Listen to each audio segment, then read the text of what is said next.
Apa itu bank? Bank adalah lembaga keuangan yang berperan penting dalam perekonomian.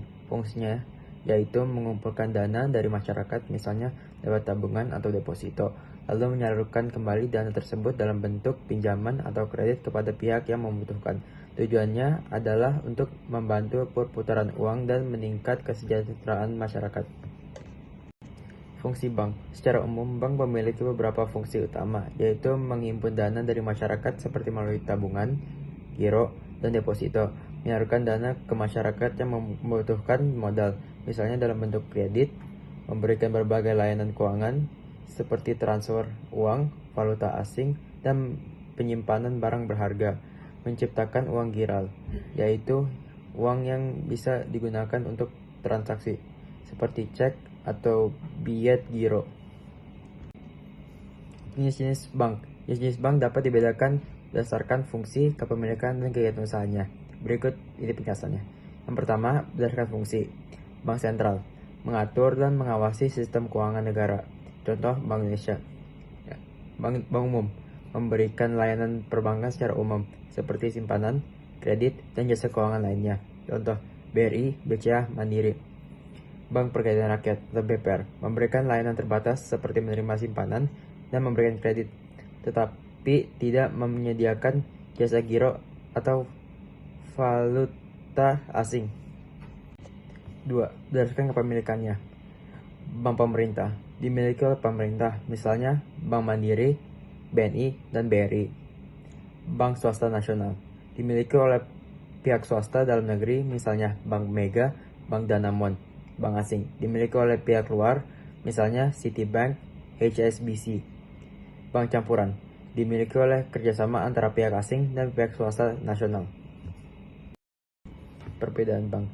Perbedaan bank swasta dan bank negeri. Indonesia ada dua jenis bank berdasarkan pemiliknya, yaitu bank negeri dan bank swasta. Bank negeri adalah bank yang dimiliki oleh pemerintah seperti BRI, BNI, dan Bank Mandiri.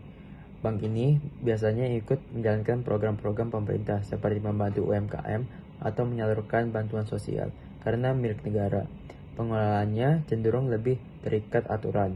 Sementara itu, bank swasta dimiliki oleh pihak swasta seperti perorangan atau perusahaan. Contohnya adalah Bank Mega, Bank Danamon, dan Bank Permata. Bank swasta biasanya lebih cepat dan fleksibel dalam mengambil keputusan serta lebih fokus mencari keuntungan.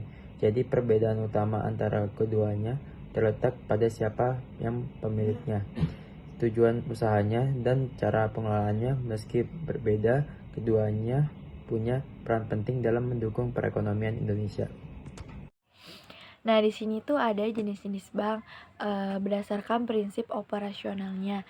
Nah, bank umum adalah bank yang menjalankan kegiatan usaha secara luas dan memberikan berbagai layanan keuangan kepada masyarakat, seperti simpanan, pinjaman, dan jasa pembayaran. Nah, bank jenis ini dapat beroperasi di tingkat nasional maupun internasional. Nah, yang kedua itu ada bank predikat rakyat atau disebut juga dengan BPR. Nah, ini tuh merupakan bank yang beroperasionalnya lebih terbatas dibanding bank umum. Nah, tetapi BPR ini tidak menerima simpanan dalam bentuk giro, tidak melakukan kegiatan dalam valuta asing, serta tidak menyediakan jasa transfer. Fokus utama BPR itu adalah melayani kebutuhan kredit dan simpanan masyarakat kecil, terutama di daerah pedesaan. Nah, selanjutnya jenis-jenis bank berdasarkan statusnya. Nah, yang pertama itu ada bank devisa, merupakan bank yang dapat melaksanakan transaksi ke luar negeri atau yang berhubungan dengan mata uang asing secara keseluruhan. Nah, misalnya ke luar negeri, inkaso ke luar negeri, travels, cheque, dan pembayaran L atau C. Nah, persyaratan untuk menjadi bank devisa ditentukan oleh Bank Indonesia. Nah, yang kedua itu ada bank non-devisa. Nah, bank non-devisa merupakan bank yang belum memiliki izin untuk bertransaksi sebagai bank devisa, sehingga tak dapat melaksanakan transaksi yang berhubungan dengan luar negeri. Nah, selanjutnya ada pengertian OJK. Nah, OJK atau disebut juga dengan Otoritas Jasa Keuangan merupakan lembaga independen yang dibentuk oleh pemerintah untuk mengatur dan mengawasi seluruh aktivitas di sektor jasa keuangan.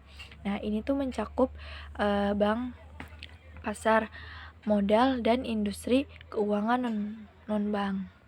Nah, atau disebut juga dengan IKNB. Nah, dengan tujuan agar sistem keuangan berjalan dengan aman, adil, dan transparan. Nah, di sini ada visi dan misi OJK.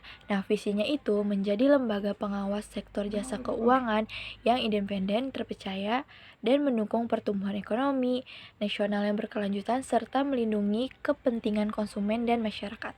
Nah, misinya itu yang pertama menyelenggarakan pengawasan sektor jasa keuangan yang terintegrasi.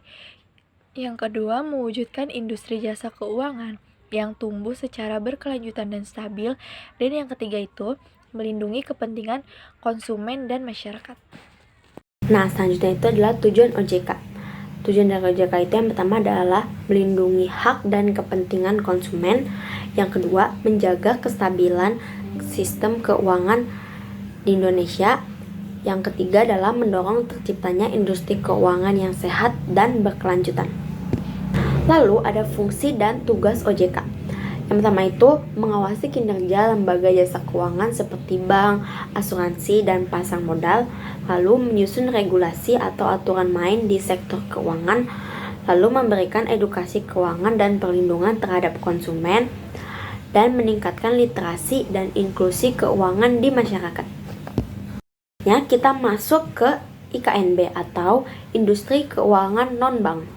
IKNB itu adalah sektor jasa keuangan di luar perbankan. Contohnya tuh perusahaan asuransi, dana pensiun, perusahaan pembiayaan atau leasing, pegadaian, dan perusahaan modal ventura.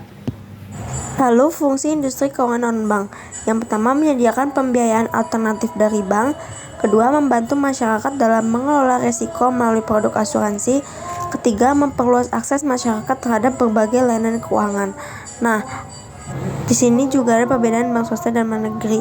Intinya perbedaan utamanya terletak pada pemiliknya, tujuan operasionalnya, dan sejauh mana perannya. IKNB itu punya berbagai jenis. Yang pertama itu adalah perusahaan asuransi. Itu tuh gunanya untuk memberikan perlindungan terhadap risiko, contohnya asuransi jiwa, kesehatan, kendaraan, dan lain-lain. Kalian pasti punya lah ya asuransi ini. Yang kedua itu dana pensiun. Itu untuk mengelola dana untuk jaminan hari tua bagi pekerja atau karyawan. Yang ketiga, perusahaan pembiayaan atau multifinance, menyediakan kredit untuk pembelian barang, kendaraan, atau modal usaha. Yang keempat, perusahaan modal ventura, fungsinya untuk membiayai usaha kecil atau menengah yang berpotensi namun beresiko tinggi. Yang kelima yaitu perusahaan pegadaian, yaitu memberi pinjaman dengan jaminan barang, misalnya emas. Lalu yang keenam adalah lembaga keuangan mikro, fungsinya untuk menyediakan layanan keuangan skala kecil untuk masyarakat berpenghasilan rendah. Yang ketujuh adalah perusahaan penjaminan, fungsinya untuk menjamin penjaminan yang diberikan lembaga keuangan kepada debitur. Yang terakhir, yang kedelapan, yaitu lembaga pembiayaan infrastruktur, fungsinya untuk membiayai proyek-proyek infrastruktur besar. Sekarang kita masuk ke perbandingan antar bank. Di sini kita mau membanding-bandingkan semua bunga dari bank, beberapa bank. Kita ambil contohnya ada dari bank syariah, yaitu ada bank BSI sama bank Muamalat. Kalau bank konvensional itu kita mengambil bank BPR dan bank BCA. Nah, yang pertama itu ada pertanyaan yang kita ajukan bagi bank tersebut. Yang pertama, apakah bank tersebut sudah terjamin di LPS? Yang kedua, apa saja produk dari bank tersebut? Yang ketiga, berapa bunganya? Nah, untuk menjawab pertanyaan-pertanyaan yang tadi sudah saya sebutkan, aku akan bacakan jawabannya. Yang pertama, kita mulai dari bank syariah dulu ya. Pengertian bank syariah itu adalah bank yang menjalankan kegiatan berdasarkan prinsip-prinsip syariah Islam yang didasarkan pada Al-Quran dan hadis.